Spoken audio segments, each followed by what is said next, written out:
बिस्मिल्लाहिर्रहमानिर्रहीम। आप सभी को रमज़ान की बहुत बहुत मुबारक। और जैसे कि है कि ये हमारा फोर्थ सेशन है जो सेवा के बैनर के नीचे हम कंडक्ट कर रहे हैं, जिसमें मैं मिसबाउद्दीन साहब का बहुत बहुत शुक्रगुजार हूँ कि वो अपनी मसरूफियत के वक्त में से वक्त निकाल कर ये सेशंस को ले रहे हैं। उसके लिए मैं उनका बहुत शुक्रगुजार हूँ। ज़्यादा देरी ना करते हुए मैं सर से गुजारिश करता हूँ कि वो सेशन का आगाज़ करें। जी सर। अस्सलामु अलैकुम वरहमतुल्लाहि वबरकातुहू। नहमदु नसल्ली अला रसूलिल करीम अम्मा बाद। आप सबको खुशामदीद कहते हुए ये हमारा फोर्थ सेशन की मैं इब्तिदा कर रहा हूँ। पिछले 3 सेशन हमारे हुए हैं और चूंकि रमज़ान का सिलसिला चल रहा है तो इसलिए हम जो है ऑनलाइन सेशंस ही कंटिन्यू कर रहे हैं। इंशाल्लाह बाद रमज़ान हम ऑफलाइन सेशन इंशाल्लाह शुरू करेंगे। तो पिछले जो सेशंस हुए हैं उनका क्विक रिवीजन मैं कर देता हूँ, थोड़ा सा याद। जो लोग आए नहीं थे पहले, जो सेशंस मिस किए हैं, उनके लिए रिकॉर्डिंग्स अवेलेबल है वरूद के यूट्यूब चैनल पर। लेकिन मैं मुख्तसर सा जो है तारुफ आपको पिछले सेशंस का करवा देता हूँ। क्विक रिवीजन सुन लीजिए। पहले सेशंस में तारुफ हुआ, मेरा अपना तारुफ हुआ, वसीम कुरैशी का तारुफ हुआ, और जो है सेवा का तारुफ हुआ, और हम क्यों ये काम शुरू किए, ये रहनुमाई का जो सेशन हम कर रहे हैं वो क्यों कर रहे हैं, इसकी क्या वजह है, ये सारी चीज़ें हम जो है पहले तारुफी सेशन में हुई है। उसके बाद क्या बुनियादी चीज़ें हमको चाहिए किसी भी बिजनेस को शुरू करने के लिए, जैसे आधार है, पैन कार्ड है, जीएसटी है, उद्यम का जो है रजिस्ट्रेशन है, फिर आपके करंट अकाउंट है। ये सारी चीज़ों की जो है हम दूसरे सेशन में इस सब की 1/2 सीक्वेंस में मैं बताया कि एक ABCD उसमें कैसे होगा। फिर उसके बाद तीसरे सेशन में ये बताया गया, जो पिछला सेशन था, लास्ट सेशन हमारा, पिछले सेशन में ये बताया गया कि किसी भी बिजनेस का इंतखाब कैसे करें, कि कौन सा बिजनेस हमको करना है, किस सेगमेंट में हमको जाना है, कि उसमें क्या शरायत हैं। जैसे आप किस सिमत में पढ़े हैं या आपकी तालीमी क्या काबिलियत क्या है, आप वो कारोबार कर सकते हैं। आपकी तालीमी काबिलियत कुछ और है लेकिन आपका इंटरेस्ट किसी और चीज़ में, आपको उसकी मालूमात हासिल करना है, उसमें कर सकते हैं आप। फैमिली बिजनेस है तो उसमें कर सकते हैं। इस तरह से ये सारी चीज़ें, बिजनेस का इंतखाब कैसे होगा, ये सारी चीज़ें जो है हम थर्ड सेशन में बताएं। अब फोर्थ सेशन ये है, अब फोर्थ सेशन बहुत इंपॉर्टेंट है आपके लिए। इसलिए इंपॉर्टेंट है कि मैं अब वो टर्मिनोलॉजी आपको बताऊंगा जो हर कारोबारी और इंटरप्रेनर जो होगा, जो ताजिर होगा, उसको मालूम होना ज़रूरी है। क्योंकि जो कॉमन टर्म्स है जो यूज़ होते हैं, तो उसमें मैं अंग्रेज़ी में इंशाल्लाह वो सारी चीज़ें बताऊंगा। और आप ये फोर्थ सेशन से अब आपको नोट करना पड़ेगा, क्योंकि हर हर सेशन के जो है पिछले जो सेशंस हुए उसमें नोट्स कोई ज़रूरी नहीं थे, लेकिन इस बार आपको नोट डाउन करना पड़ेगा। क्योंकि अब मेरे लिए मसला नहीं है, मैं तो अपना एक्सपीरियंस बता रहा हूँ, अपना तजुर्बा बता रहा हूँ। तो ना तो मेरे पास कोई नोट्स है, ना मैं कोई नोट्स बनाता हूँ, और ना मैं कोई नोट्स देख करके आपको कोई बता रहा हूँ। मैं तो वही बोल रहा हूँ जो जिस रास्ते पे मैं चल करके यहाँ तक आया हूँ। तो मैं नुकसान उठाया, कई जगह गिरा, गिर के उठा, उठने के बाद फिर मैं यहाँ तक पहुंचा। तो हम हमारी कोशिश ये है कि आप गिरे नहीं, आपको हम गिरने नहीं देना चाह रहे। हम आपको सहारा इसलिए देना चाह रहे कि हम गिर के सीखे हैं, नुकसान उठा करके सीखे हैं, तो आपको नुकसान ना हो।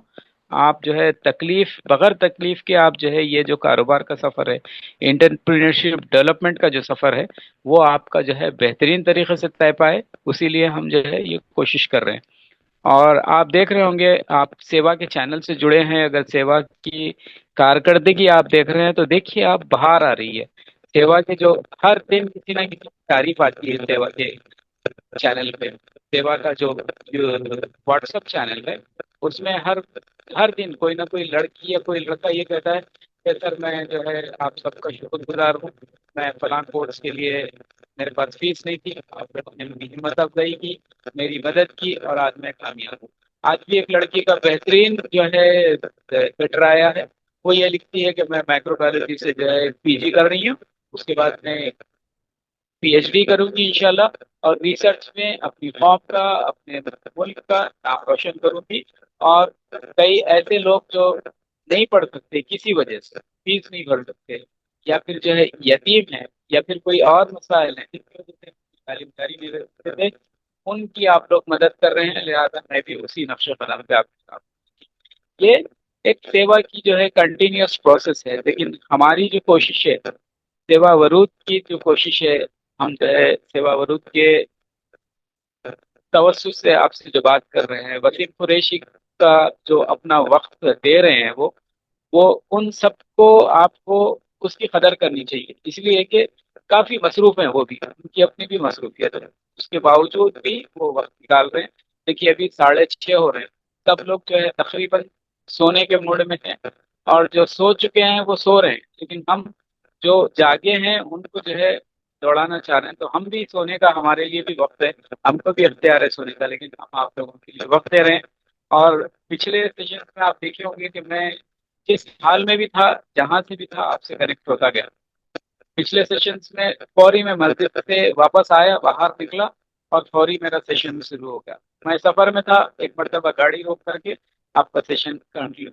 मेरी मेरी कोशिश ये है कि मेरी तरफ से कोई कोताही ना हो, जो मैं वक्त दे चुका हूँ, जो जिसका ऐलान हो चुका हो, भले कैसे भी हालत हो, कितनी भी तकलीफ हो, लेकिन आपका सेशन बिल्कुल पाबंदी से होना चाहिए। इसलिए कि मेरी बुनियादी ख्वाहिश यही है, मेरी बुनियादी जो है, मैं ये महसूस करता हूँ, मेरी जिम्मेदारी ये है कि जो कुछ भी अल्लाह ताला मुझे अता किया है, जो जो नॉलेज, जो काबिलियत मेरे सीने में दफन है, वो आप सब तक पहुंचाऊं, वो आप सब तक ट्रांसफर करूं, ताकि उसका फायदा आपको हो। मैं काफी मेहनत से, कोशिश से, और जो है वालदेन की दुआओं से, असातिज़ा की जो है कोशिश से यहाँ तक पहुँचा हूँ। तो मेरी कोशिश है कि आप लोगों को जो है वो सारी मालूमात, वो सारी नॉलेज मैं आपके लिए ट्रांसफ़र करूँ, जो मैं मेहनत से, कोशिश से हासिल किया। तो ये जो है थोड़ा सा जो है पुराना रिवीजन था सारी चीज़ों का। अब हम एग्जैक्टली उन चीजों पे हम बात करेंगे जो आपको प्रैक्टिकल लाइफ में, आपको प्रैक्टिकल बिजनेसमैन बनने के लिए, प्रैक्टिकल एंटरप्रेन्योरशिप के लिए आपको जरूरी है। तो आप जो है, जो जानते हैं वो उसका जवाब दीजिए, फौरी तौर पे अनम्यूट करिए अपने आप को और उसका जवाब दीजिए। अगर आप जानते नहीं है तब भी ये करिए, बता दीजिए कि भाई हमको ये पता नहीं है। तो आप सबसे पहले ये बताइए कि बिजनेस किसको बोलते हैं, कारोबार के क्या मतलब है, कारोबार किसको कहते हैं, इसका जवाब दीजिए सब। जी अस्सलाम वालेकुम। वालेकुम सलाम। जी, कारोबार में खरीद और फरोख्त होती है, मैन्युफैक्चरिंग होता है और हर तरह का लेन देन होता है सर। जी, इसमें पैसे का लेन देन होता है? नहीं सर, पैसे का लेन देन तो फाइनेंस का होगा, इसमें तो प्रोडक्ट और सर्विसेज का होगा। तो उसमें आपका फायदा क्या होगा? जो भी ट्रेडिंग में, परचेज सेल में जो भी डिफरेंस रहेगा वो हमारा फायदा होगा सर। ठीक, वेरी गुड। और कोई सवाल पूछने से मेरी समझ में ये आया है कि आपको समझ में आ रहा है, मेरी जो बातें हैं, मैं जो कह रहा हूँ आप तक पहुंच रही है, और आपके लिए वजाहत के साथ आपको सारी चीजें आपकी जहन नशीन है। ये मेरा, मैं ये सोच, ये मैं इसलिए आपसे सवाल कर रहा हूँ कि आप समझ रहे नहीं समझ रहे, वो मेरी समझ में आना चाहिए। और कोई है जो इस सवाल का जवाब दे सकते हैं कि भाई बिजनेस किस चीज को बोलेंगे, कारोबार क्या चीज है?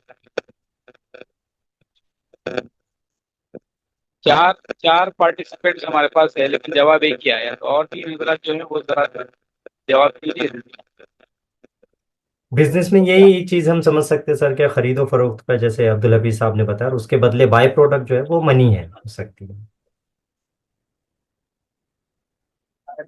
मतलब प्रॉब्लम का सॉल्यूशन इज अ बिजनेस। कोई एक प्रॉब्लम है, उसका सॉल्यूशन लेकर आते हैं, उसके बदले, क्योंकि people only pay, they they they can find their solution. वो अपने सॉल्यूशन के लिए पैसा देते हैं, ना कि किसी भी प्रोडक्ट या किसी चीज के लिए। उनको जिस चीज की प्रॉब्लम्स है उसके लिए क्या सॉल्यूशन वो तलाश कर रहे हैं, उसके लिए वो पैसा देते हैं। एंटरप्रेनर किसको बोलेंगे? एंटरप्रेन्योर की डेफिनेशन ऐसे ले सकते हैं कि किसी एक को, मार्केट के प्रॉब्लम को, मार्केट को एनालिसिस करके जो चीज़ ऑलरेडी अवेलेबल है उसको नए तरीके से मार्केट के अंदर में पेश करना है। एग्जाम्पल के तौर पे कि ऑरेंज हो गया, तो ऑरेंज की ट्रेडिंग तो शुरू है, बट वो उसको ऑरेंज का कोई प्रोडक्ट बना के, ऑरेंज जूस या ऑरेंज कैंडी बना के, वो मार्केटिंग में राइट पैकेजिंग के साथ में मार्केट के अंदर में पेश करे, एक नए तरीके से, जहां वो 1 रुपए की चीज को 10 रुपए में एक प्रॉपर ब्रांडिंग के साथ में पेश कर सके। अब इसका जवाब है, समझ में नहीं आ रहा कि दूसरे लोग खामोश क्यों हैं? वो लोग है या नहीं है?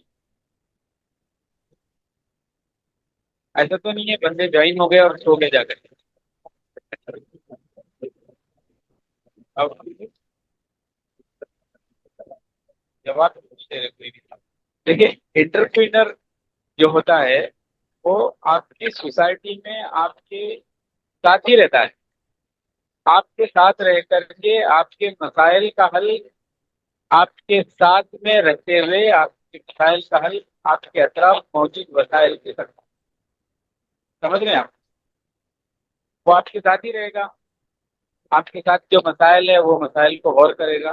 वो मसाइल को गौर करने के बाद उसका सोल्यूशन वहीं से निकालेगा जहां आप रहते हैं, और उससे वो प्रॉफिट बनाएगा उसी हालात में, उन्हीं मामला को हल करते हैं, उन्हीं वसाइल को जो है इकट्ठा करके वो प्रॉफिट बनाएगा। वो ये एक आइडियल डेफिनेशन। तो अब जो है आप एंटरप्रेन्योर बन के आपको जो चीजें जरूरी थी वो बता दिए, कैसे इंतखाब होगा वो बता दीजिए। अब एक एक टर्म आप, हम आपको बताते जाएंगे, आप नोट करके चले जाइए कि एक एक चीज का जो है हर हर लफ्ज के मैं इंशाल्लाह माने बताऊंगा आपको, जो कि थोड़ी। सेलर किसको बोले? कोई जवाब देगा? सेलर क्या? सेलर। जी। सेलर मतलब कोई चीज, कोई बेचने वाला हो, कोई सेल कर रहा हो कोई चीज, कोई प्रोडक्ट और बेचने सर्विस। वाले कौन सेलर बोले? अब खरीदने वाले को क्या बोले? बायर।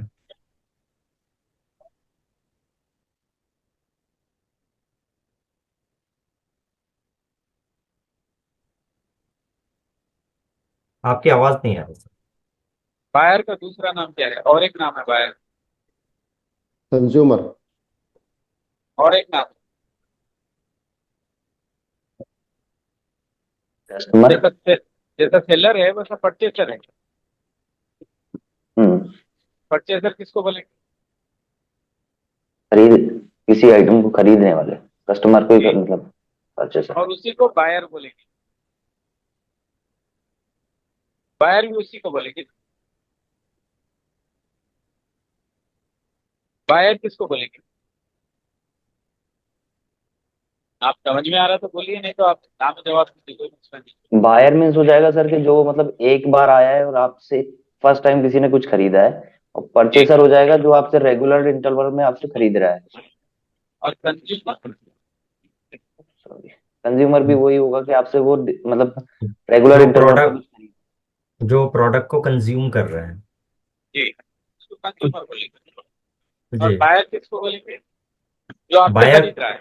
खरीद रहा है, बट बायर कंज्यूमर हो सकता है, लेकिन जी। कंज्यूमर बायर नहीं हो सकता है। एक तरीके से अगर देखा जाए, फॉर एन एग्जांपल, कि मैं आपसे कोई प्रोडक्ट खरीद रहा हूँ तो मैं तो आपका बायर हूँ, बट जी। आपका कंज्यूमर जो है वो कोई और नहीं है। वो कंज्यूमर कोई और है कि वो प्रोडक्ट दे, चाहे मैं वो किसी को फ्री में दे दूँ तो वो भी कंज्यूम कर रहे हैं, वो खरीद नहीं रहे। एज ए डोनेशन टाइप मैं अगर कभी दे रहा हूँ तो यहाँ पे एक चीज जो मुझे लगती है कि कंज्यूमर बायर हो भी सकता है और नहीं भी हो सकता है। और correct me purchaser? If I. और परचेसर? परचेस परचेसर में थोड़ा मुझे कंफ्यूजन है। परचेसर वो होगा जो परचेस करेगा। ठीक है, आपके पास से जो परचेस करेगा वो परचेसर होगा। He may जी। be a buyer, he may be a consumer, or he may not be a buyer, he may not be a consumer, but he will be a purchaser. Purchase करके फिर उसको resale कर सकता है, रिट्रेडिंग कर Correct. सकता है। ये purchaser होता है। अब ये बताइए, ट्रेडिंग किसको बोलेंगे या ट्रेड किसको बोलेंगे? कोई किसी भी गुड्स की खरीदी और बिक्री को ट्रेड बोलेगा। और रिट्रेडिंग? कुछ गुड्स को अपने पास खरीद के उसको वापस मतलब कस्टमर को बेचना, परचेस करके बेचना। अब जो है आप seller, selling, purchaser, consumer, buyer, trading, retrading, आप ये। अब आप किसी से कोई मामला करते हैं आपके पास कोई बिजनेस है तो आप उसकी उसकी जो है तशहीर कैसे करेंगे, उसका एडवर्टाइजमेंट कैसे होगा। आजकल की मॉडर्न टेक्नोलॉजी को इस्तेमाल करते हुए आप अपने बिजनेस का एडवर्टाइजमेंट कैसे करेंगे, आपके पास क्या अवेलेबल सोर्सेस है, क्या अवेलेबल प्लेटफॉर्म्स है जिनका आप इस्तेमाल करते हुए मॉडर्न टेक्नोलॉजी को यूज करते हुए अपने बिजनेस को आप एडवर्टाइज कर सकते व्हाट्सएप वेबसाइट हो ग्रुप। सकती हैं। जी बोलिए। सर इसमें दो ऑप्शन रहेगा, जैसा कि आपका बिजनेस अगर ऑफलाइन है तो आपका जो लोकल मार्केट है आप उसको टारगेट करेंगे एज एडवर्टाइजमेंट, फिजिकल एडवर्टाइजमेंट के साथ में। और अगर आपका ऑनलाइन बिजनेस है तो आप वर्चुअली एडवर्टाइज करेंगे, जैसे इंस्टाग्राम हो गया, फेसबुक हो गया, इनके एड्स रन करके।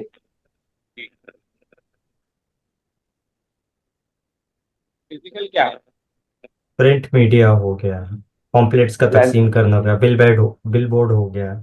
ये फिजिकल जी के अंदर में हम इसको ले सकते हैं। और सोशल मीडिया मार्केटिंग में लाइक मेटा एड हो गया, इंस्टाग्राम के ऊपर में इंस्टाग्राम मार्केटिंग हो गया, गूगल गूगल एनालिटिक्स के ऊपर में हो गया था, गूगल मैप्स के ऊपर में हो गया, ताकि लोग हमको सर्च कर सके। तो ये एक मेथड हो सकती है ऑनलाइन के।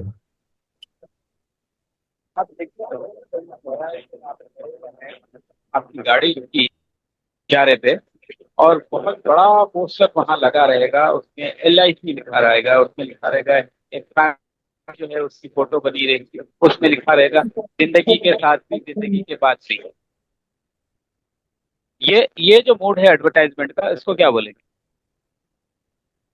बिलबोर्ड। होल्डिंग।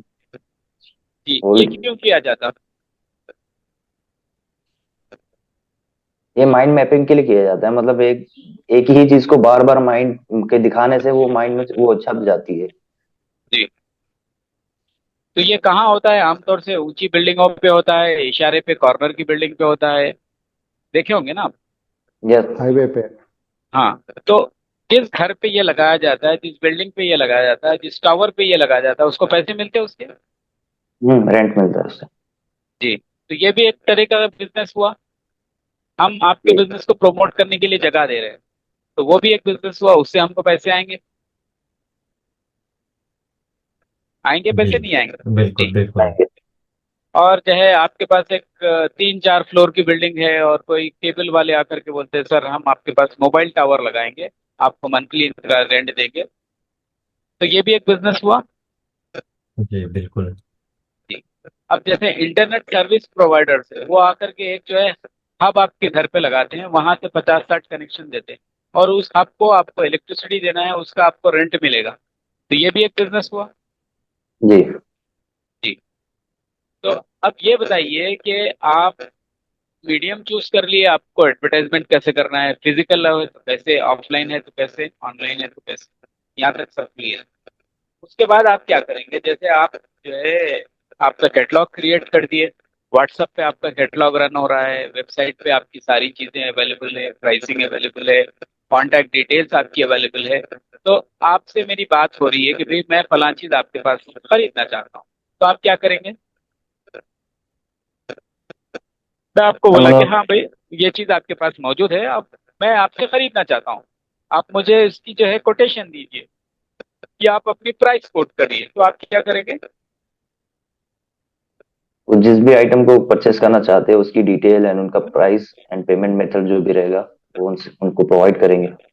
उसको क्या बोलेंगे, ये जो आप काम कर रहे हैं इसको क्या बोलेंगे, एक पर्टिकुलर टर्म है उसके लिए। कोटेशन। बिल्कुल बिल्कुल सही। तो कोटेशन का जो कंसेप्ट रहेगा, वो कोटेशन कैसे बनेगा, कोटेशन में क्या लिखा गया, क्या क्या चीजें होंगी कोटेशन। कोटेशंस के अंदर में क्वांटिटी होगी, कंपनी का नेम रहेगा। सपोज फॉर एन एग्जांपल एक इलेक्ट्रिक कंपोनेंट है एक बिल्डिंग के लिए, अगर मटेरियल्स लग रहे हैं तो उसमें वायर कौन सी कंपनी का रहेगा और उसकी प्राइस क्या है, और बल्ब कितने लगेंगे, और फैन कितने रहेंगे, तो ये सारी चीजें कोटेशन में मेंशन होगी। क्या रहेगा? और उसमें जीएसटी नंबर रहेगा, चीज आप एड्रेस रहेगा।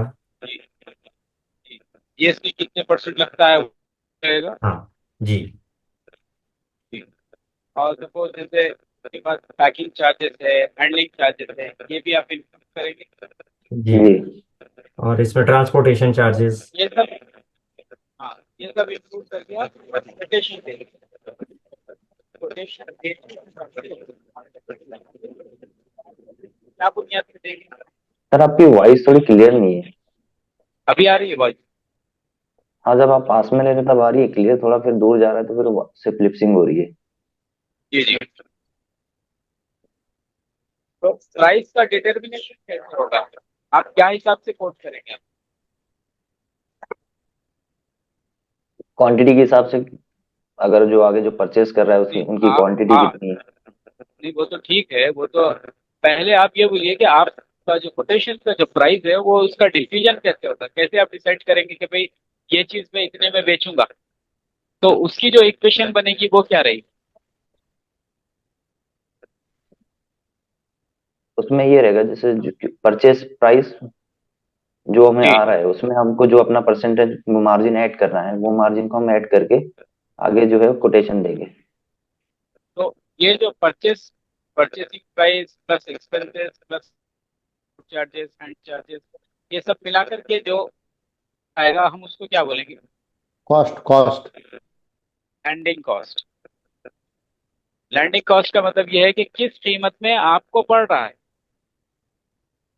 ठीक है, फर्ज कर लीजिए ये 80 रुपए में आप खरीदे और आपको 20 रुपए खर्चा आया, तो कितना हो गया टोटल? 100 रुपये। 100 रुपया हो गया। अब इसमें आप प्रॉफिट ऐड करिए 10 to 20%, तो कितना हो गया? 130। 130।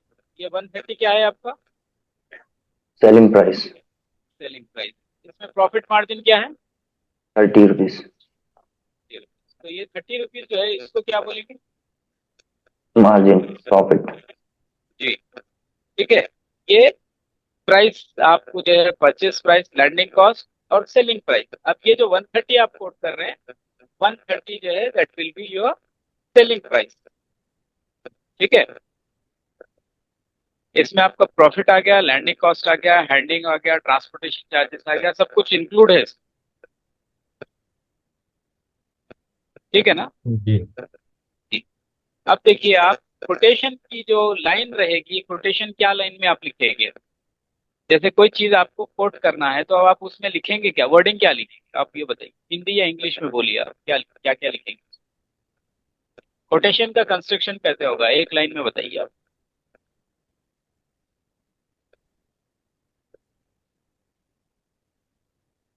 Quotation for building materials, quotation what for ever, the fire. Whatever it हाँ। मे बी, लेकिन वो हाँ। लाइन बोलिए, वो लाइन बोलिए कि आप लाइन में लिखेंगे क्या, कोटेशन की लाइन में आप क्या लिखेंगे? गुड्स नेम एंड उसका प्राइस वगैरह।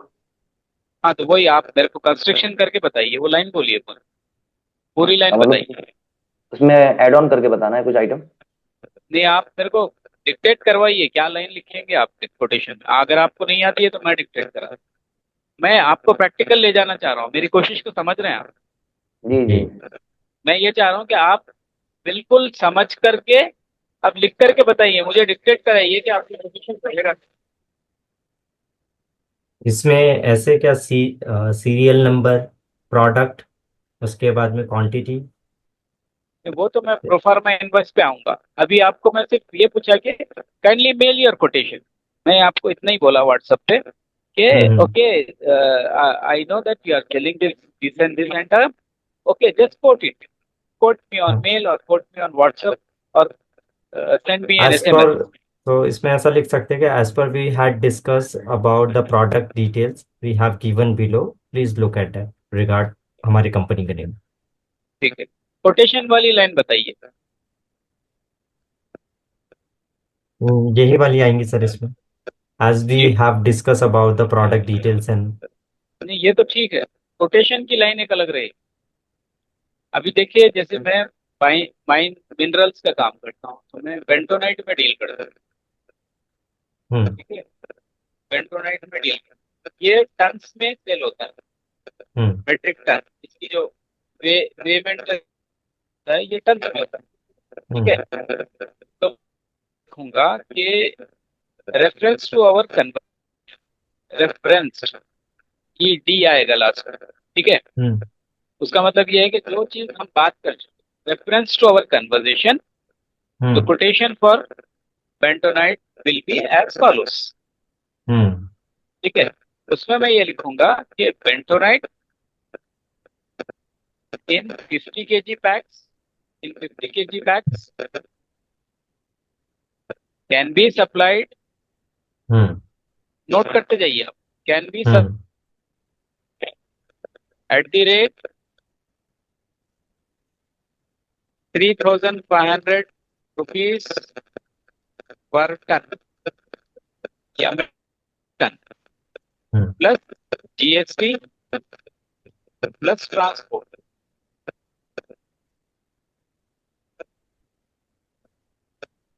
Extra at actuals. मैं रिपीट करूं फिर से, यस जी सर। जी। Bentonite in 50 kg bag can be supplied at the rate rupees 3,500 per metric ton plus plus transport extra at actuals। तो मैं ये बोलना चाह रहा हूँ कि बेंटोनाइट है हम 50 kg के बैग में देंगे और उसका हम्म रेट ये रहेगा 3,500 रुपये पर ton plus GST, goods and service tax plus transport. GST और ट्रांसपोर्ट एक्स्ट्रा रहेगा एट एक्चुअल। जैसे भी जीएसटी 5% है, लेकिन आज मैं कोटेशन दे रहा हूँ, कल हो सकता है जीएसटी जो है काउंसिल की मीटिंग हो और उसमें जीएसटी 5 से 15% हो जाए। तो eight the time of supply, eight the time of supply जो जीएसटी अप्लाई होगा वो, और एक्चुअल जो ट्रांसपोर्ट चार्जेस आएंगे वो मैं ऐड करूंगा, ठीक है। समझ में आ रही बात आपको? कोई कोई क्लैरिटी अगर नहीं है तो पूछिए। तो ये सर एट द ये टाइम ऑफ जो रहता है उस टाइम जी पे हम करेक्शन कर सकते हैं कि जैसे ट्रांसपोर्टेशन अगर हमने हर किसी से 1,000 रुपये ले लिया और 1,500 रुपये आ गए हाँ, तो और इसी में हमारा। आप आपकी जो कोटेशन रहेगी वो आपकी बाइंडिंग रहेगी। आप अगर आज कोट करते हैं, कल कुछ बदल जाता है तो अगर नुकसान होता है तो वो आपका होगा, परचेसर की गलती नहीं है उसमें। जी। आप कोटेशन देने में अगर आप कोटेशन देने में अगर इसको मेंशन नहीं किए तो वो आपकी गलती होगी। कोटेशन सोच समझ के देना है, 10 बार कोटेशन देना है। भले एक दिन का टाइम ले लो, आप बोले कि सर सैटरडे बात हुई कि okay I will quote on Monday, Sunday आपको मिल रहा है टाइम, आपको अगर नहीं आए चीज कोई चीज तो पूछिए, बोलिए, गूगल पे जाइए या किसी से सैंपल कोटेशन मंगाइए, वो देख करके कॉपी करिए, लेकिन गलती नहीं करना, ठीक है। आप मुझे जो है एक कोटेशन दे करके बताइए, एक सीमेंट का ट्रेडर है, सीमेंट के बैग देता है बंदा, ठीक है। मेरी आपसे बात हुई, मुझे 50 बैग चाहिए सीमेंट के 50 kg वाले। अब मुझे आप इसका कोटेशन का कंस्ट्रक्शन बताइए, उसका इसके 2 लाइन बताइए कैसे कैसे लिखेंगे। अभी मैं आपको वेंटानॉइट एग्जाम्पल दिया, अब आप मुझे reference to our conversation, cement जी बैग इन 50 kg, सीमेंट जी cement in 50 kg bag at hmm rupees 350 जो भी है उसका price plus GST and plus transportation extra.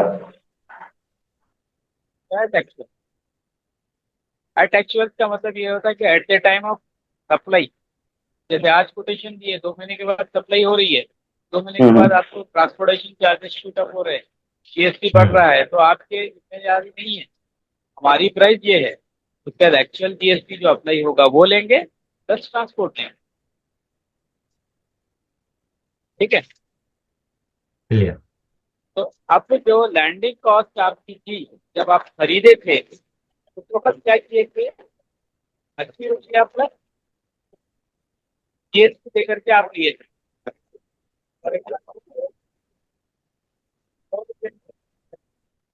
Sir voice थोड़ा। 18% जीएसटी लग रहा है। तो 100 पे 18% जीएसटी लगा के कितना होगा? 100 प्लस 118 रुपए। जी। तो 118 रुपए में आपको 18% जीएसटी लगा। करेक्ट। उसके बाद आपको हैंडलिंग चार्जेस 2 रुपया लगे, कितना हो गया? 120। 120। 120। और आपको ट्रांसपोर्टेशन लगी 5, 125। 120। उसके बाद आपको मिसलेनियस कुछ चार्जेस लगे उसमें, और 5 रुपया ऐड कर लिया, अब कितना हुआ?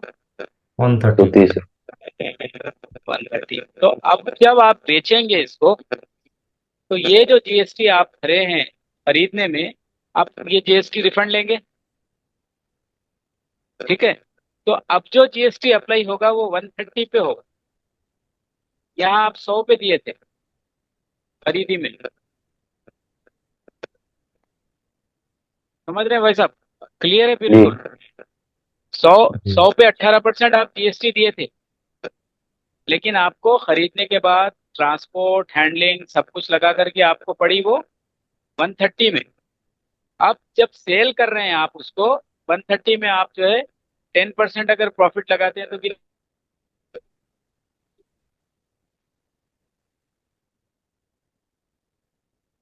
का 10% कितना होगा?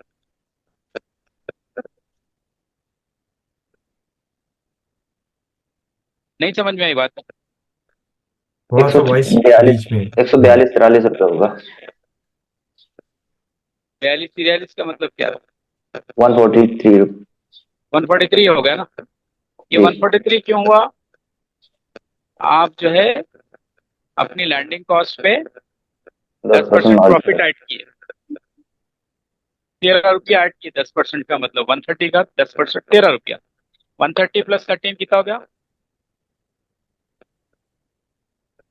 143। जी। जी। अब 143 पे आप जीएसटी लगाना पड़ेगा यहाँ। अब आप जब सेल कोटेशन जब देंगे, आप यहाँ जब कोट करेंगे तो 143 प्लस 18% इजिकल टू जो भी आएगा, समझे? हम्म। तो यहाँ जो 18% आप दिए थे खरीदी में, ये 18% आपके पास से डेबिट हो गया। हम्म। उसके बाद यहाँ 18% आपको क्रेडिट होगा, क्योंकि आप कस्टमर से ले रहे हैं ये पैसा। यहाँ हम्म। आपके पास गया, यहाँ कस्टमर से आपके पास आया, तो इनकमिंग आउटगोइंग चलती रहेगी ये जीएसटी की। समझ में आई बात? जी। 143 plus 18% plus transport is equal to आपकी सेलिंग प्राइस है, ठीक है? हम्म। ये चीजें आपको जब मैं चॉक एंड टॉक मेथड में आऊंगा, ऑन बोर्ड आपको बताऊंगा इक्वेशंस, तो बहुत ज्यादा क्लैरिटी के साथ इंशाल्लाह आएगी। और मेरी कोशिश ये रहेगी कि हमारे रमजान में 2-3 सेशंस और जो होंगे ईद तक, जी।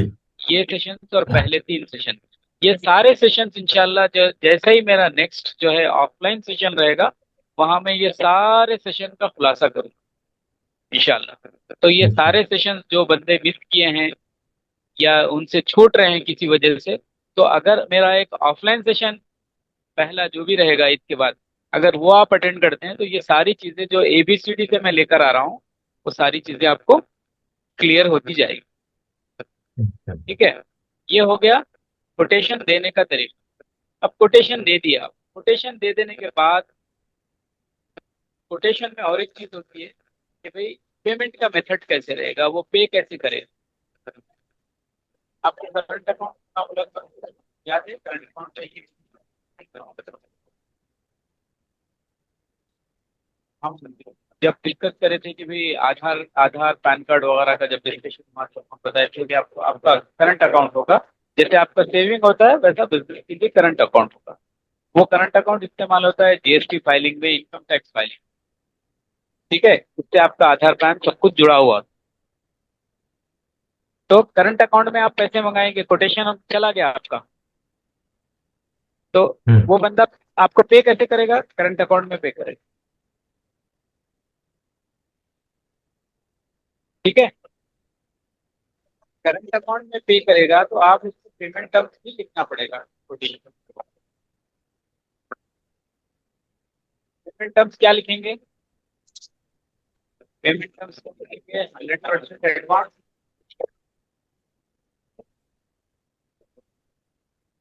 To our designated.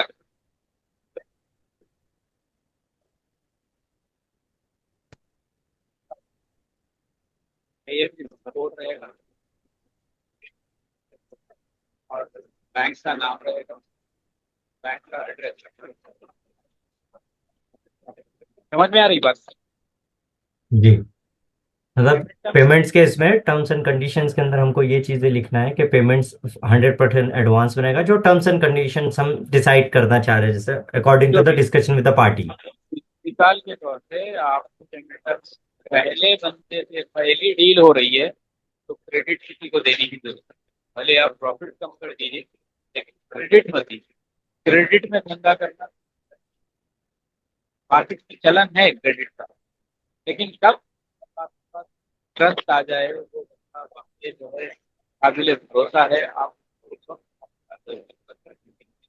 ये मार्केट का चलन बिल टू बिल, राइट।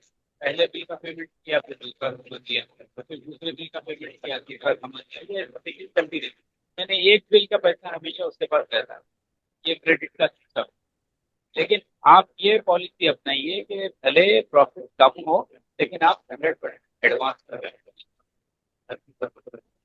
लेकिन एडवांस में पेमेंट लेने से पहले आप ये सोच लीजिए क्या आप ये सप्लाई कर सकते हैं या नहीं कर सकते। क्योंकि जो पहला बंदा रहेगा, पहली मर्तबा आपसे डील करेगा, वो जैसे 100% आपके पास ट्रांसफर करेगा उसकी नींद उड़ जाएगी, वो अपना खुद सोएगा ना, आप सोने देगा जब तक कि आपका सामान आप रिलीज नहीं करते। और आप रिलीज करने में देर कर रहे हैं, सुबह का शाम कर रहे हैं, शाम का 2 दिन से बात कर रहे हैं, सर सैटरडे आ गया, मंडे करता हूँ। सर मंडे किसी वजह से हमारे पास लाइट नहीं थी, मजदूर नहीं थे, लेबर स्ट्राइक की, मैं ट्यूजडे करता हूँ। ट्यूजडे आप घंटे जो है ट्रांसपोर्ट की हड़ताल है, इसलिए मैं डिस्पैच नहीं कर सकता, आप रिलीज डेट। ये बंदा हर दिन एक बात बदलता है, लिहाजा इसको हम धंधा नहीं कर सकते, नहीं कर सकते, इसको 100% एडवांस मार्केट में आपका नाम खराब हो गया, आपका नाम आप खड़ा रहेगा, वो 1 से 2, 2 से 4, 4 से 10 को बोलता है। इसलिए आप ये करिए कि कोटेशन में लीड टाइम मेंटेन करिए। लीड टाइम क्या होता है?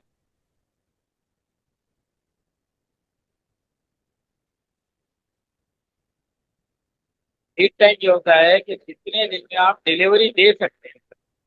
अपनी एंड पे अगर सामान है आपके पास, आपके वेयर हाउस में है, तो आप कल दे दीजिए।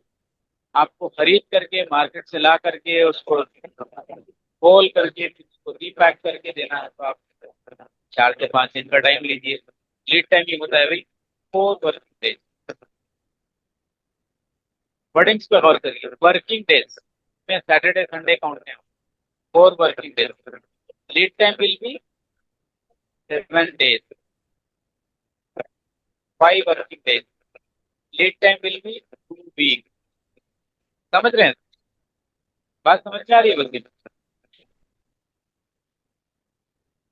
क्योंकि बंदा पैसा दिया लेकिन अपने को फौरी माल देने के पोजीशन में है नहीं अपन, तो आप लीड टाइम लगाइए उस करेक्ट। कोटेशन में। ये लिख दीजिए कि भाई ये लीड टाइम है मेरा, मैं 4 वर्किंग डे में पैसा, और 4 वर्किंग डे में आपको चाहे तूफान आ जाए लेकिन आपको देना है। करेक्ट। 4 वर्किंग डे में अगर आप माल नहीं देंगे तो आपका नाम खराब हो गया। एक मतलब आपका नाम खराब हो गया, नाम कमाना बहुत मुश्किल है, गंवाना बहुत आसान है। सही। मिनटों में आपका माल, आपका जो है नाम खराब होता चला जाएगा, उसके बाद फिर मार्केट में आपकी क्रेडिबिलिटी खत्म हो जाएगी, आपको कोई काम नहीं जाएगा। 4 दिन का टाइम ले लीजिए लेकिन 2 दिन का डिस्पैच कर दीजिए, वो बंदा खुश हो जाएगा। सही। ठीक है। तो आपको पेमेंट टर्म्स में अपना account number, IFSC code, bank का नाम, बैंक का एड्रेस, इतनी सारी चीजें आपको पेमेंट टर्म्स में देना जरूरी है, तभी वो बंदा पे करेगा। और जो जो लोग अभी ये जो ऑनलाइन बिजनेस हो रहा है और जीपे पे कर दो, फोन पे दे दो, ये आपका अगर करंट अकाउंट में ये पेमेंट आ रहा है तो आपको जीएसटी फाइलिंग में ये सब बताना पड़ेगा, इन आउट। उसके बाद साल के आखिर में जितने इनवाइसेस आप जनरेट किए साल भर में, 31 मार्च को फाइनेंशियल ईयर एंड हो जाता है। 1 अप्रैल से नेक्स्ट जो है आपके 31 मार्च तक आप जितना भी ट्रांजेक्शन आप करेंगे, हर महीना पहले तो आपको जीएसटी फाइल करना है। किसी महीने में अगर आप सेल नहीं करते हैं तो भी आपको जीरो जीएसटी फाइल करना है। और साल भर के आखिर में आपको प्रॉफिट एंड लॉस अकाउंट देखना है। अगर आपका प्रॉफिट एंड लॉस अकाउंट अगर लॉस में भी है, या आपको जीरो इनकम है, या इतनी ही इनकम हुई कि भाई 1,000 रुपये ही आप कमाए एक साल में, तो आपको नील आईटी फाइल करना पड़ेगा, तभी आपका आईटीआर जनरेट हो। आईटीआर का मतलब है income tax return. Government of India का ये रूल है कि भाई आप पहले तो टैक्स दीजिए, उसके बाद आप जो कमाई करेंगे उस पर आपको टैक्स देना। और इनकम टैक्स उसको ब्रेक कर दीजिए। इनकम और टैक्स को ब्रेक कर दीजिए तो आपको समझ में आएगा क्या, अगर इनकम हुई है तो टैक्स दें, लेकिन 32% से अगर इनकम नहीं भी हुई है तो आपको नील फाइल करना है। इसको हम बोलेंगे आईटीआर। तो आईटीआर आपका हर साल साल को साल होगा, लेकिन जीएसटी हर महीना फाइल होगा। किसी महीने में ट्रांजैक्शन नहीं भी हुआ तो जीएसटी आपको फाइल करना पड़ेगा। जीएसटी नंबर आप जैसे ले लेंगे, जीएसटी पिन जैसे ले लेंगे, आपको हर महीना फाइल करना है। लेकिन मैं आपको डरा नहीं रहा हूँ, तो घबराने की जरूरत नहीं है। जीएसटी आपके फायदे के लिए है। जीएसटी जैसे आप दे रहे हैं तो आएगा भी आपको रिटर्न। यहाँ जैसे आपको मैं बताया, परचेसिंग में आप दे रहे हैं, सेल में आप लगा करके दे रहे हैं, तो जी। आपने जो जीएसटी किया है वो भी आपको क्रेडिट हो जाएगा। तो इससे हम्म। घबराने की जरूरत नहीं है, सबसे आपको फायदा है, आपकी सहूलत के लिए। और एक खास तौर से ये करंट अकाउंट के कारण मैं आपको ये बात बताऊँ, सेविंग्स और करंट अकाउंट में क्या डिफरेंस है? सेविंग्स अकाउंट पर्सनल यूज के लिए हम इस्तेमाल करते हैं जनरली, और करंट अकाउंट को स्पेशली बिजनेस पर्पस के लिए इस्तेमाल किया जाता है। और करंट अकाउंट को जो है आपको आईटी और जीएसटी के काम में इस्तेमाल होता है, वही वही करंट अकाउंट इस्तेमाल होता है। सेविंग अकाउंट आपको कोई इस्तेमाल है। अभी जैसे आप सेविंग अकाउंट, आपका राइट राइट साइड का जेब जो है वो सेविंग अकाउंट है, हम्म। ठीक है। जी। और लेफ्ट साइड का जो है वो करंट अकाउंट है, तो बिजनेस के लिए यूज हो रहा है। तो हम्म। आपके पास सेविंग अकाउंट में भी पैसे हैं और करंट अकाउंट में भी पैसे हैं। थोड़ा सा और से सुनिए, मैं समझाने की कोशिश कर रहा हूँ। जी। उसके बाद क्या हुआ कि आप जा रहे थे, घर से आपको फोन आया घर से, ये बोले कि भाई आते आते ये तरकारी लेते आ। हम्म। ठीक है, तो आप क्या किए, लेफ्ट हैंड के पैसे निकाले लेफ्ट साइड के जेब से और तरकारी वाले को दे दिए। जी। वो वापस जो दिया वो भी आप रख लिए। हम्म। तो अभी क्या होगा, अभी क्या हो गया, आप बिजनेस का पैसा पर्सनल यूज में ले लिए। राइट। उसके बाद क्या हुआ कि आपकी बल्कि एक किराए पे चढ़ी हुई थी, वो बंदा जाने के बाद 10,000 दिया। वो 10,000 लेकर के आप करंट अकाउंट वाले अकाउंट में डाल दिए। राइट। अब क्या हुआ, पर्सनल पैसा बिजनेस के अकाउंट में चला गया। हाँ, और तो इसलिए बिजनेस का अकाउंट बिल्कुल अलग रखना है, घर का अकाउंट बिल्कुल अलग रखना है, वरना आप परेशान हो जाएंगे। बिजनेस का पैसा अगर पर्सनल यूज में अगर आ गया तो फिर आपका दिवाला होना बिल्कुल तय है, 100%।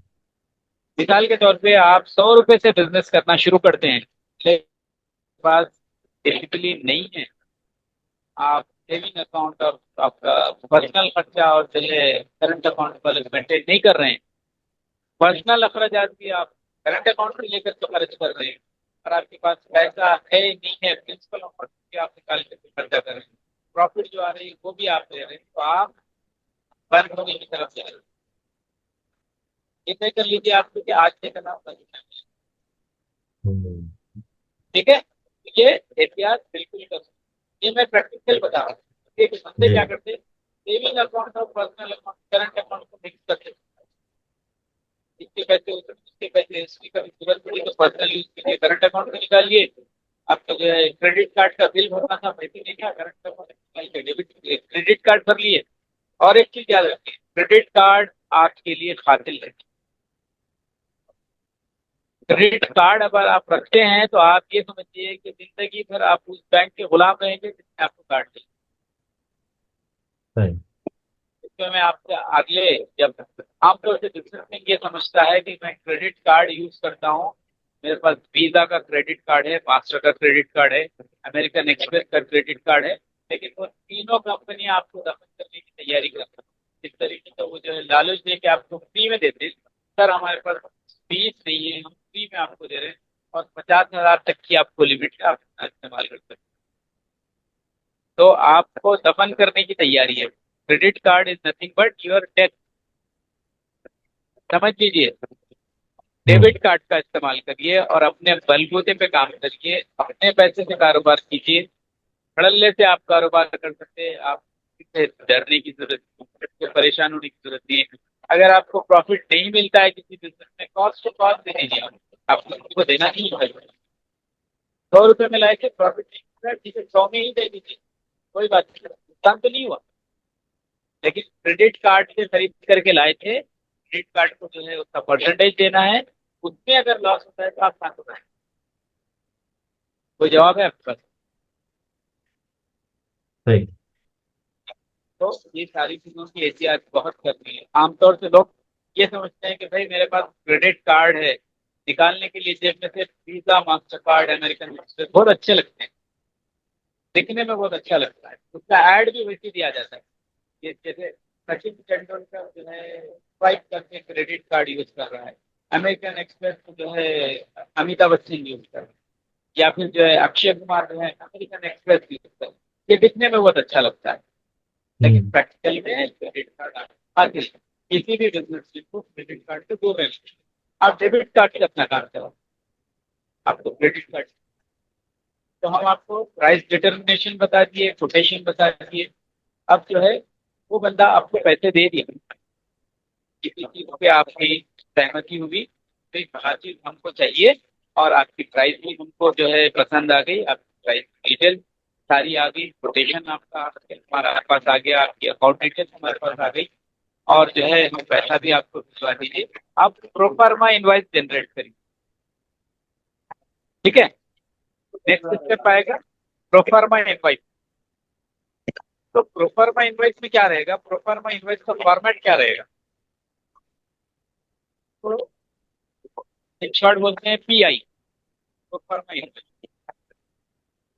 PROFARMA,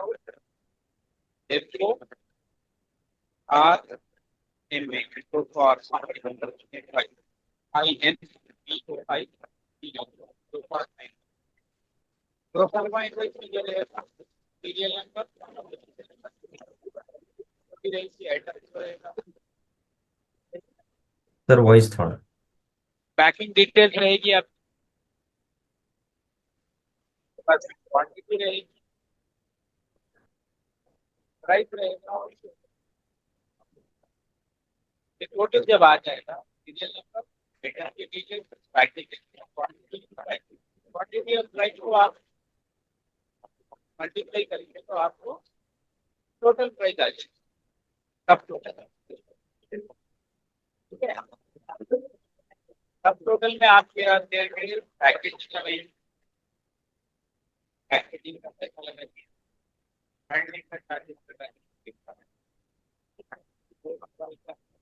आपका आया 100 रुपया, पैकेजिंग आई 5 रुपया, हैंडलिंग लगाए 5 रुपया, टोटल कितना हुआ? 110।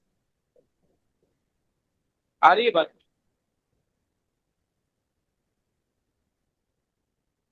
मेरी बात समझ में आ रही है आपको?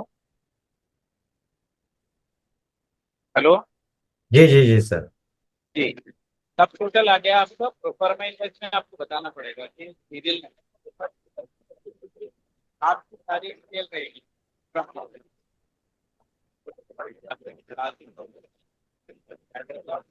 थोड़ी वॉइस सर आपकी नहीं आ रही है ठीक से। जी। अभी क्लियर ताज है। इनोवेशन फ्रॉम फ्रॉम जो है, ताज इनोवेशन से इनवाइस, प्रोफार्मा इनवाइस रेज हो रही है, तो इसमें यह आएगा कि ताज इनोवेशन का नाम रहेगा, हम्म। उसका एड्रेस रहेगा, जीएसटी रहेगा, हम्म। उसके बाद हमारी कांटेक्ट डिटेल्स रहेंगी, ईमेल वगैरह, उसके हम्म। बाद व्हाट्सएप फोन नंबर रहेगा, कांटेक्ट सर। पर्सन का कांटेक्ट पर्सन का नाम रहेगा, जैसे मेरे नाम सर। से अगर जनरेट होगी मेरा नाम।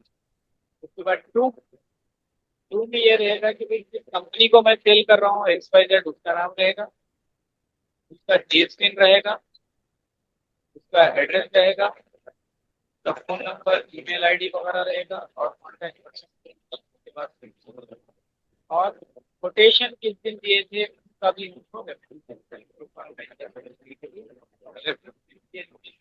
As per mail, as per your mail dated 7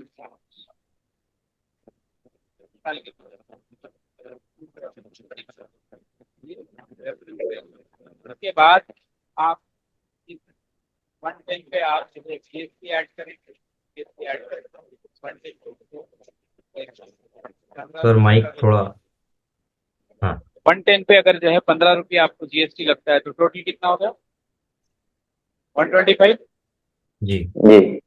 ये सारी चीजें आपकी प्रोफार्मा इनवाइस में आनी चाहिए, इसको बोलेंगे आप प्रोफाइल। बाद मरतबा ये होता है कि कोटेशन के बाद बंदा पैसे दे देता है, बाद मरतबा ये होता है कि भाई आपका कोटेशन हमने कबूल कर लिया, आप अपना प्रोफार्मा इनवाइस जनरेट करेंगे, हम उसके बाद आपको पेमेंट करेंगे। और प्रोफार्मा इनवाइस में जो इंपॉर्टेंट चीज देनी है, लीड टाइम मेंटेन करना है, वरना आपको किसी का डिस्टर्बेंस आ रहा है, म्यूट करने के लिए बोले जी जी हो गया। जी। तो आप प्रोफार्मा इनवाइस में आपको लीड टाइम मेंटेन करना है। लीड टाइम आपको 5 days, 7 days, 7 working days, 10 days, 2 week, 1 week, 1 month, बिल्कुल क्लियर टर्म्स में देना। और लीड टाइम के अंदर अगर आप माल नहीं किए तो वो बंदा कोर्ट को जाता है, आपके खिलाफ कंप्लेंट कर सकता है कोर्ट में। कंज्यूमर कोर्ट में आपको कोर्ट में आपके खिलाफ कंप्लेंट करेगा कि lead time 7 working days mention किए थे, 14 डेज तक ये सप्लाई नहीं की, लिहाजा मुझे डैमेजेस के साथ पैसा रिटर्न, आपको जुर्माने के साथ पैसा रिटर्न। लीगल बाइंडिंग है प्रोफार्मा इनवाइस, थोड़ा सा गौर कर लीजिए। अगर आप नहीं दे सकते हैं, आपके पास माल नहीं है, तो आप ज्यादा टाइम लीजिए। 7 दिन में आप माल अरेंज करते हैं, जैसे बॉम्बे से आपको माल आना है, आज आप पैसा दिए या फिर वो बंदा प्रोफार्मा इनवॉइस क्रिएट किया, आप पैसा दिए, होते होते जुमा हफ्ता आ गया तो फिर वो बोलेगा सर मैं मंडे डिस्पैच करूंगा, मंडे डिस्पैच करूंगा तो भरूच पहुंचने तक मेरे को और 4 दिन लगेंगे। मंडे डिस्पैच हुआ तो मंडे, ट्यूसडे, वेडनेसडे, थर्सडे, मेरे को फ्राइडे माल मिलेगा, समझ रहे?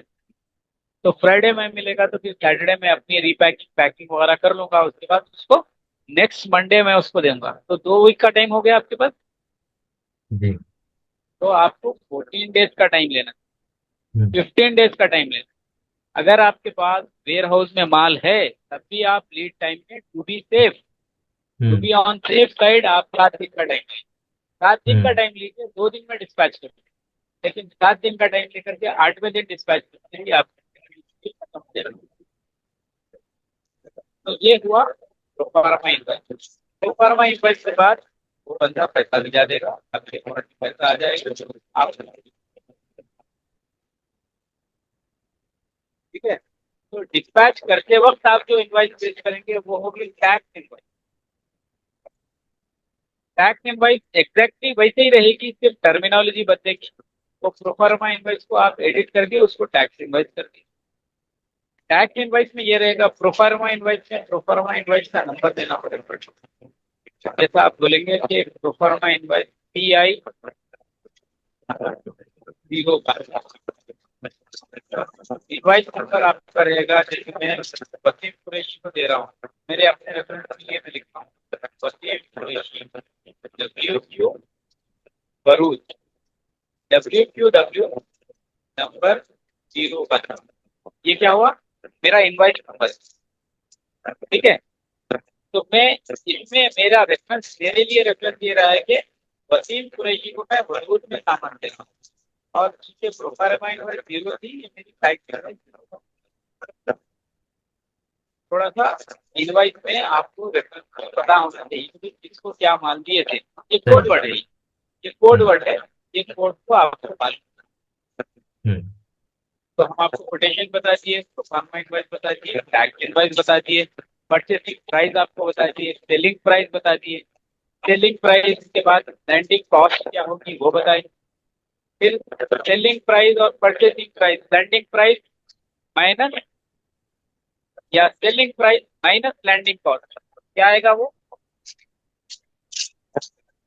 लैंडिंग कॉस्ट आपकी 130, सेलिंग प्राइस आपकी 120 है, तो जी 120 जी, माइनस 100 क्या होगा? वो आपका हो जाता है मार्जिन प्रॉफिट के लिए। जी, वो कितना बना?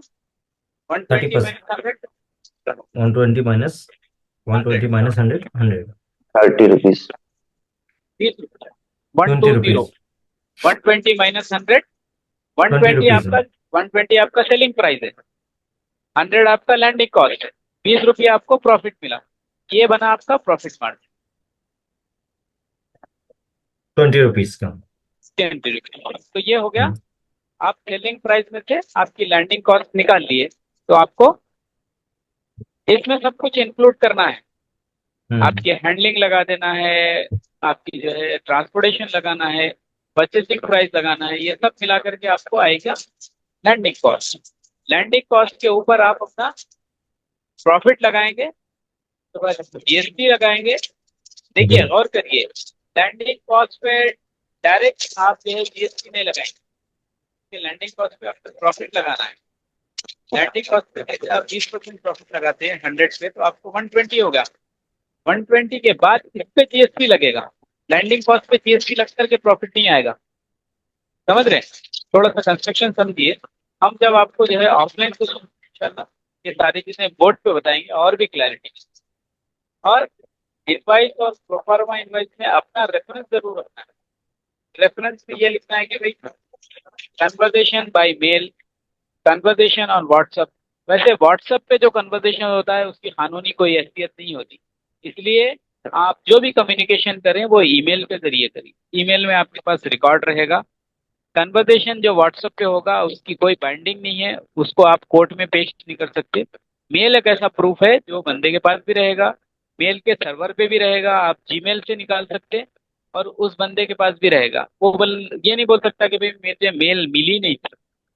या फिर आप कोटेशन भिजवा के ये बोलिए काइंडली एक्नॉलेज द रिसिप्ट, तो वो लिखेगा कि भाई yes I receive your quotation, we have got your quotation, kindly issue proforma invoice.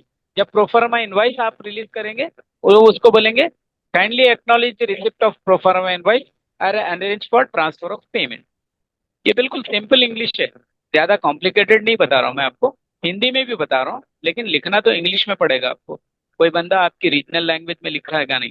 आप पैन इंडिया जब बिजनेस कर रहे हैं तो आपको इतनी वर्किंग नॉलेज तो इंग्लिश ही आनी चाहिए, और बिल्कुल सिंपल है, ज्यादा इसमें परेशान होने की जरूरत नहीं। अब जो है मैं ये चाहूंगा कि ये जो किस्सा मैं सुनाया आपको, ये कहानी जैसा इसलिए मैं सुनाया कि मैं इन सारी चीजों से गुजरता हूँ, रोज का मेरा सफर है। तो मुझे कुछ जो है इसमें नोट्स रेफर करने की या किताबें पढ़ने की जरूरत नहीं है, लेकिन ये स्टैंडर्ड प्रोसीजर है, सारी दुनिया में यही प्रोसीजर फॉलो होगा, सिर्फ डोमेस्टिक में। एक्सपोर्ट इंपोर्ट पे जब हम जाएंगे तो फिर इंशाल्लाह वो भी चीजें आपको बताएंगे। तो अब मैं वसीम यहाँ सेशन एंड करता हूँ। कितना टाइम हो गया? घंटा, 1 घंटा हो हाँ, गया एक ऑलमोस्ट। 1 घंटा हो गया। हम आधे घंटे का टाइम लिए थे, लेकिन चूंकि ये बुनियादी चीजें बताना जी, जरूरी था, बहुत और इम्पोर्टेंट है। खोल खोल के बताना जरूरी था। मैं फिर से जी कह रहा हूँ कि हैंड होल्डिंग इस जमाने में नहीं है, कोई आपका हाथ पकड़ करके कुछ नहीं सिखाएगा। हमको भी जी नहीं सिखाया था, आपको भी नहीं सिखाएगा। हम भी गिर के संभले हैं, गिर के उठे हैं, नुकसान उठा करके सीखे हैं कि प्रॉफिट कैसे बनाना है, सेल कैसे करना है, परचेंटिंग क्या होती है, लर्निंग कॉस्ट होती है। ये हम कई बार नुकसान उठा करके सीखे, लेकिन हर गलती से कुछ सीखे हैं, कुछ सबक। तो ये चाहते हैं कि हमारा जो तजुर्बा है, हमारा जो क्वालिफिकेशन है, हमारी जो काबिलियत है, एक मशवरा ओपन गाइड की तरह है, आप इस्तेमाल करिए। हमारे साथ ठहरे हुए हैं, सेवा इतना बेहतरीन मिशन लेकर के उठा है, एजुकेशन के मैदान में तो काम कर रहा है, लेकिन इसकी रहनुमाई का काम कर रहा है। हो सकता है मेरे साथ और भी लोग जुड़ेंगे, मेरे से काफी इंशाल्लाह। लोग भी अल्हम्दुलिल्लाह है, नॉलेज बता रहा हूँ मैं, और भी काफी लोग मेरे साथ लेकर के आऊंगा आपकी इंशाल्लाह। रहनुमाई के लिए, आपके फायदे के लिए। इंशाल्लाह। एंड कर रहा हूँ, आप अपने सवाल। जजाकल्लाह खैर। किसी का कोई सवाल है तो पूछ सकते हैं, रिलेटेड टू द कोई भी टर्मिनोलॉजी से रिलेटेड हो, करंट अकाउंट से रिलेटेड हो, या जितनी चीजें या सर फिर ने डिस्कस की पिछले है, हाँ, या पिछले पिछले सेशन का सेशन, कोई भी एक सवाल है तो भी आप पूछ सकते हैं। पिछले जी 3 सेशन भी, और बहुत अच्छी काम ये हो रहा है, बहुत अच्छा था। कि हर सेशन रिकॉर्ड हो रहा है, ऑन रिकॉर्ड आपके पास है। अगर आप किसी वजह से मिस कर रहे हैं तो आप कंटिन्यू, आपको यूट्यूब पे अवेलेबल है, एक बार, दो बार, चार बार देखिए, सुनिए, उसके बाद भी आपको कोई चीज नहीं मिल सकती है, कोशिश करिए कि समझिए। हमारी कोशिश यही है, खोल खोल करके आपकी माँ की जबान हम ये समझाना चाह रहे हैं। और मैं समझता हूँ मेरी उर्दू वाजे है, मैं जो बोल रहा जी हूँ जी जी, आप बहुत बहुत सबके अच्छा। लिए वाजे है। बिल्कुल तो सर। मैं चाहता हूँ कि हर चीज को आपको खोल के रखो, हर चीज खोल कर कोई समझाओ, और हर बंदा सवाल करे जिससे कि सबको फायदा। सवाल करने से झिझकने की जरूरत नहीं है, आपको जो है परेशान होने की जरूरत नहीं। आपका सवाल सबके लिए कुछ जवाब रहेगा, सबको उसका जवाब दो। सवाल सर करिए। इनकेस अगर हमें कोई हम जो आइटम परचेज कर रहे हैं वो विदाउट जीएसटी आ रहा है, और इधर कस्टमर जो है उसकी मांग भी है कि जीएसटी इस पे ऐड नहीं करना है, तो इसमें क्या कर सकते हैं? देखिए, इसमें थोड़ी सी छूट है कि कुछ ऐसी चीजें हैं जो पर्सनल आपके इस्तेमाल के लिए ले रहे हैं आप, लेकिन आप जीएसटी सामने वाले से नहीं ले रहे हैं, लेकिन जो सेलर है वो तो आपको जीएसटी वाला बिल देगा। आपके पास जीएसटी नहीं भी रहेगा, जीएसटी का नंबर नहीं भी रहेगा, वो सामने वाला तो जीएसटी आपको लगा के देगा, क्योंकि वो जीएसटी लेकर के खरीदा है। समझ रहे हैं? आपको बात समझ में आ रही है? उनका कहने का जीएसटी मतलब के ऐसा, जी उनका कहने का मतलब ऐसा है सर कि अगर कोई प्रोडक्ट जैसे वो खरीद रहे हैं तो उनको बगैर जीएसटी के कोई दे रहा है कि भाई मैं आपको जीएसटी नहीं दूंगा, और फिर मुझे जैसे किसी और को देना है, जैसे शमून ने मुझसे, मैंने शमून से कोई प्रोडक्ट लिया तो शमून ने मुझे 18% जीएसटी नहीं लगाया, और मैं आपको सेल करता हूँ तो मैं भी आपको 18% जीएसटी लगा रहा हूँ, तो इस केस को कैसे हैंडल करेंगे? उनका सवाल ये था। देखिए, आई आई एक थिंक, एम आई राइट एक शमून? एक यस सर। एक दो बार तो आपको छूट होगी, लेकिन आप ये कंटिन्यू नहीं कर सकते। कंटिन्यू आप कर रहे हैं यही काम, तो इसका मतलब ये है कि आप इलीगल ट्रेडिंग कर रहे हैं, आप अच्छा। टैक्स बचा रहे हैं ना, बगैर जीएसटी के काम कर रहे हैं, इसका मतलब ये है कि आप टैक्स की चोरी कर रहे हैं। हम्म। गवर्नमेंट आपको ये बोल रही है कि भाई आप टैक्स दो, और टैक्स दो, खरीदते वक्त आपको जीएसटी लगा करके खरीदना है, और बेचते वक्त जीएसटी लगा करके उससे जीएसटी लेना है। आप बेच रहे हैं तो खरीदने में भी आपको जीएसटी देना है, बेचने में भी आपको जीएसटी देना है, गवर्नमेंट को दो मरतबा टैक्स देना है। आप वो दोनों साइड का टैक्स बचा रहे हैं, टैक्स की चोरी कर रहे हैं। तो टैक्स की चोरी आपको कुछ हद तक के आपको छूट मिल जाएगी कमीशन। जी है। छोटे से डिनोमिनेशन पे आप 500 की चीज खरीदे, 10-15 रुपए का जीएसटी था, आपने बचा लिया, उसको भी सामने वाले से नहीं लिया, चल गया। लेकिन आप जो है 50 लाख की डील करते हैं, आप बोलेंगे कि मैं जीएसटी लिया नहीं, मैं सामने वाले को भी बगैर जीएसटी की सेल करूँ, तब आपको उस केस में 1 करोड़ का जुर्माना भी लग सकता है, जेल भी हो सकता जी। है। मैं डरा नहीं रहा हूँ, जी मेरा जी। मकसद डराना नहीं है, फैक्ट है, मेरा ये मकसद आपको फैक्ट है। आगाह आगाह जी करना है आपसे, कि लोग जीएसटी को अगर तमाशा समझते हैं, जीएसटी को अगर जो है ये समझते हैं कि भाई हो ना हो हमारा बिजनेस तो चलता रहेगा, नहीं है बस। अगर आप बगैर जीएसटी के काम कर रहे हैं तो ये समझ लीजिए कि आपके गर्दन पे तलवार लटक रही है, वो कभी भी गिर सकती। Next question. जी। कोई और क्वेश्चन? अब्दुल हफीज अंसारी साहब, आपका कोई सवाल? जी नहीं सर, हर चीज क्लियर हो गई। जी माशाल्लाह। ओके। एक क्वेश्चन था, जैसे करंट अकाउंट से रिलेटेड आपने बताया, तो करंट अकाउंट हम जब देखते हैं एचडीएफसी हो गया या एक्सिस बैंक हो गया, कि एक कुछ प्राइवेट जो टॉप नोच प्राइवेट बैंक है, और कुछ हमारे नेशनलाइज बैंक है, जिसमें कुछ एक आपको मिनिमम लिमिट मेंटेन करने का कहता है। अब जी एक पर्सन अगर बिजनेस स्टार्ट कर रहा है तो ऑलरेडी उसके पास फंडिंग की थोड़ी कमी है, तो वो कैसे या कौन सा ऐसा बैंक अकाउंट खुलवाए जिसके तहत वो चीजों को मेंटेन कर सके? मेरा क्वेश्चन मतलब करंट अकाउंट से रिलेटेड है। देखिए, आप जैसे नेशनलाइज बैंक है, एसबीआई है, बैंक ऑफ बड़ौदा है, इंडियन ओवर बैंक है, बैंक ऑफ इंडिया है, हम्म। इन सब में आपका करंट अकाउंट खुलेगा। मिनिमम बैलेंस जो आपको मेंटेन करना है 10,000। हम्म। 10,000 से कोई ट्रांजैक्शन ऐसा होता है, आपको जरूरत पड़ी 100 रुपये की, और आप उसके एटीएम से इमरजेंसी में 100 रुपये आप निकाल, तो हम्म। आपके अकाउंट में कितने हो गए? 9,000, 9 900 रुपये। 900 रुपये।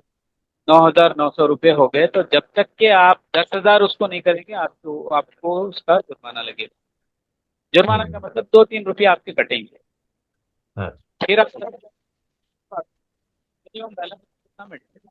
लेकिन प्राइवेट बैंक जैसा आपके वो है, HDFC है, ICICI है, एक्सिस बैंक है, ये प्राइवेट बैंक है। इनके पास सर वॉइस थोड़ा आवाज सा आपका कट जी वॉइस सर उससे, कट रहा हाँ, उससे बैलेंस अगर आपका गिरता है 25 से 50 हजार, जो कि उसकी लिमिट है, तो उससे आपको टैक्स, उसके आपको चार्जेस लगेंगे। अगर आप मिनिमम बैलेंस जितना मेंटेन करना है उतना करते हैं, तो फिर आपको जरूरत, कोई है। मसला नहीं। इसमें एक और चीज आती है सर, मैंने एक चीज देखा हूँ कि स्मॉल फाइनेंसेस बैंक रहते हैं, कुछ बैंक जी हमारे यहाँ पे भी है, और कुछ बिजनेस ओनर जो छोटे दुकानदार वगैरह उनके अकाउंट, बिजनेस के अकाउंटेड स्मॉल फाइनेंसेस बैंक में है। तो जी और उनकी सर्विस काफी अच्छी रहती है। तो इस जी सिचुएशन में जैसे अगर कोई पर्सन अभी जस्ट बिजनेस स्टार्ट करना चाहता है या ऑलरेडी मतलब शुरू करना चाहता है, तो उसे कौन सा चीज रहेंगी वो, क्योंकि सर्विस के मामले में कौन सा रहेगा, नेशनलाइज बैंक की चीजें बेटर रहेगी या प्राइवेट की वाली ठीक रहेगी, या वो स्मॉल फाइनेंसेस बैंक के पास में जाना ज्यादा बेहतर रहेगा लॉन्ग देखिए, टर्म के हिसाब से?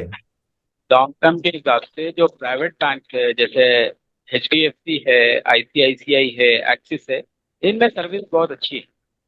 जी। क्विक सर्विस आपको मिलेगी, आपको सारा काम मिनटों में हो जाएगा, ज्यादा आपको ठहरने की जरूरत नहीं है। लेकिन कंपेयर टू प्राइवेट बैंक, अगर आप नेशनलाइज बैंक में जाते हैं, तो SBI में पैसे जमा करने के लिए भी 2 घंटे लगेंगे, लाइन रहेगी। चेक जमा करने के लिए 1 घंटा लगेगा। खैर अब तो ड्रॉप मशीन है, या ड्रॉप बॉक्स है, वहाँ ड्रॉप करके आप चले आते हो। लेकिन आजकल के ज़माने में जो ट्रेडिशनल बैंकिंग जो पुरानी थी, पुराने ज़माने में जो थी, लेकिन अब चेंज हो चुका है टेक्नोलॉजी की वजह से। आप फोन बैंकिंग, इंटरनेट बैंकिंग इस्तेमाल कर रहे हैं, तो आपको सिर्फ अकाउंट खुलाने के वक्त ही बैंक जाना पड़ेगा। उसके बाद सारा काम आपको इंटरनेट के थ्रू, फोन बैंकिंग के थ्रू हो जाएगा। तो प्राइवेट बैंक को जाने से बेहतर है आप नेशनलाइज बैंक में जाइए। ऐसे नेशनलाइज बैंक में जाइए जिसमें रश कम हो। Indian overseas bank, union bank, bank of India, bank of Maharashtra, hmm. Punjab national bank, इनकी अपनी सिटी में 102 ब्रांचेस होती है। जैसे हैदराबाद में हर बैंक की तकरीबन जो है 10 से 15, 20 ब्रांचेस। तो हम उस ब्रांच को चूज करते हैं जहाँ पे कम से कम रश हो। कम से कम रश में ये हो रहा कि जो स्टाफ रहेगा उससे भी फ्रेंडशिप आपकी रहेगी। कुछ मामले में आप बैंक मैनेजर से आपकी रिलेशनशिप डेवलप हो जाएगी। हेलो हाय आपका चलता रहेगा, तो आपका काम जल्दी हो जाएगा, कोई मसला हम्म। आपको नहीं रहेगा। और बैंक आपको जाने की जरूरत पड़ती नहीं, जब खुलाते हैं अकाउंट जब भी जाना पड़ता है। उसके बाद आपको वो लोग QR कोड दे रहे हैं, वो QR कोड के थ्रू आप पैसा मंगा सकते हैं। हम्म। इंटरनेट बैंकिंग के थ्रू आपका सारा काम हो रहा है। हर बैंक का आजकल ऐप है, ऐप के थ्रू आपकी बैंकिंग हो रही है, फोन बैंकिंग हो रही है, इंटरनेट का आपको पिन देगा, इंटरनेट बैंकिंग हो रही है। आप कैश जमा करना है तो CDM है, कैश डिपॉजिट मशीन है। SBI है तो SBI की कैश डिपॉजिट मशीन है। तकरीबन जो है, सबसे जो इंडिया का जो लार्जेस्ट बैंक है वो SBI है। लेकिन हम्म। SBI में एहतियात ये करना है कि ऐसी ब्रांच में अकाउंट खुलाना है जहाँ पे रश कम हो। सही।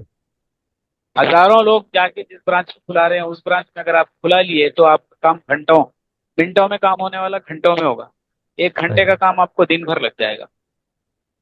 हम्म। तो करेक्ट। ये थोड़ी सी एहतियात है। लेकिन मीन्स आपको हमको। सर्विस देने में प्राइवेट बैंक सबसे अच्छे हैं। लेकिन प्राइवेट बैंक का मसला ये है कि वो उसकी दुकान कभी भी बंद हो सकती है। हम्म। तो nationalise banker prefer than private bank. लेकिन हम्म। एफिशिएंसी सर्विस में प्राइवेट बैंक अच्छे हैं। प्राइवेट जी। बैंक के चार्जेस ज्यादा होते हैं, मिनिमम डिपॉजिट, मिनिमम जो बैलेंस मेंटेन करना है वो ज्यादा होता है, और जो ट्रांजैक्शन के चार्जेस होते हैं वो भी ज्यादा होते हैं। ये तो चीजें हम अपने एरिया का थोड़ा सा रिसर्च करके, ताकि बिल्कुल अपने एरिया में कहाँ पे कौन सी जगह बैंक हमारे लिए ठीक रहेगा, वो चीज़ हम कर सकते हैं। जी। बिल्कुल। किसी और का कोई क्वेश्चन? अमून, आपका कोई क्वेश्चन पूछना है? नहीं सर, हो गया। ठीक है, तो सेशन का इख्तिताम करते हैं। मैं सर का बहुत बहुत शुक्रगुजार हूँ कि सर ने अपना कीमती वक्त हमें दे रहे हैं, ये हमारे लिए वाकई कीमती, अनमोल है, जो इतना डीप नॉलेज हमको मिल रहा है। और इंशाल्लाह इसकी रिकॉर्डिंग भी यूट्यूब के चैनल पर हमारे अवेलेबल रहती है। लास्ट सेशन की भी रिकॉर्डिंग हमारे चैनल पर अवेलेबल है, आप जाके उनको देख भी सकते हो। सो ये कहकर ये सेशन का हम इख्तिताम करते हैं। आखिरी में मैं सर से गुजारिश करता हूँ कि वो चंद बातें कहकर सेशन को खत्म करें। जी सर। देखिए, मेरा एक ही जो है बोलना है आप सबसे कि आप सिर्फ अकेले फायदा मत उठाइए इस सेशन से, इस कोशिश से। और जो सेवा की जो रहनुमाई का एक चैनल खुला है, उससे आप सिर्फ मुस्तफिद आप मत होइए।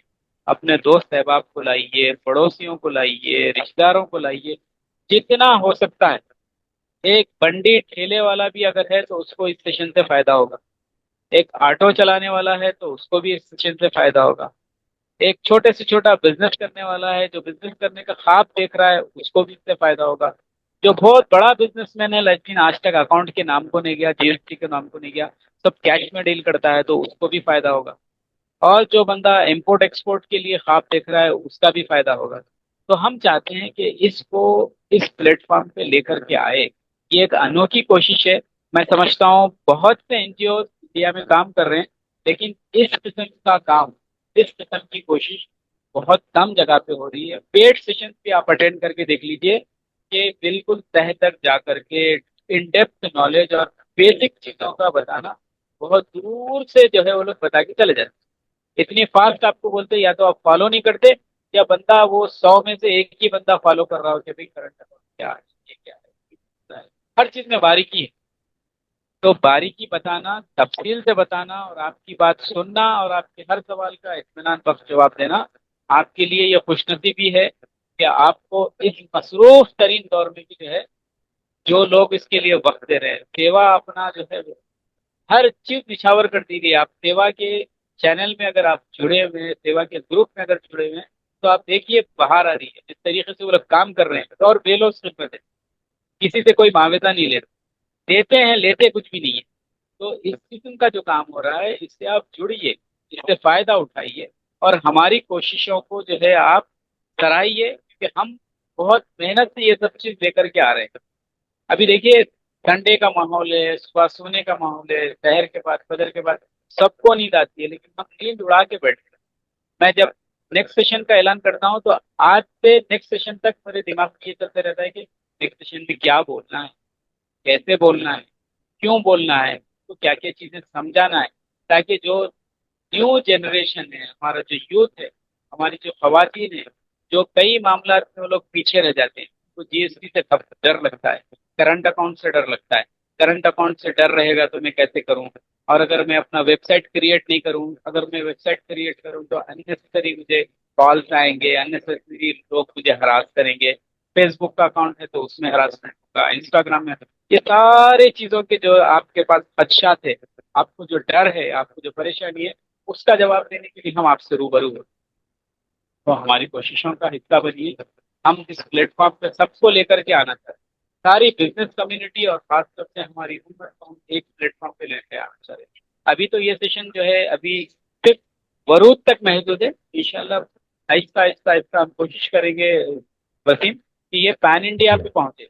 हमारा जो जी प्रोग्राम है वो पैन इंडिया पहुंचे, पैन इंडिया से लोग हमारे पास ज्वाइन, हर जी कम्युनिटी के, हर उम्र के लोग इससे ज्वाइन, फायदा होगा। बिल्कुल। जी बस मैं अल्लाह ताला का शुक्र अदा करता हूँ कि अल्लाह ताला हमसे सेहतमंद रखे, और आप लोगों के लिए, आप लोगों की खिदमत करता हूँ।